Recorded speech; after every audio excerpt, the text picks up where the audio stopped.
Okay, I've just been going over some of the orange. It was a little bit too dark. I thought I might just go over it with a little bit of lighter yellow and take it back a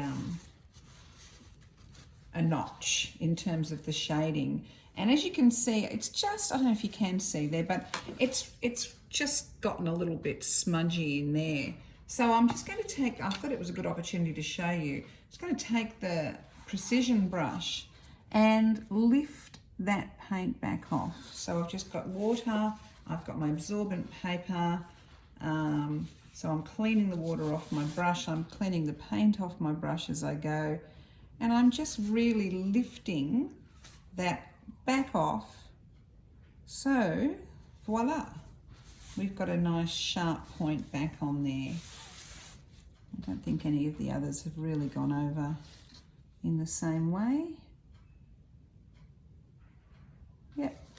So just a little hint there on how to use that precision brush for cleaning up some lines. I've just dropped a bit of water on there too. I'm just going to dot that back off. So always have clean loads. You know, don't skimp on the rag or the absorbent paper.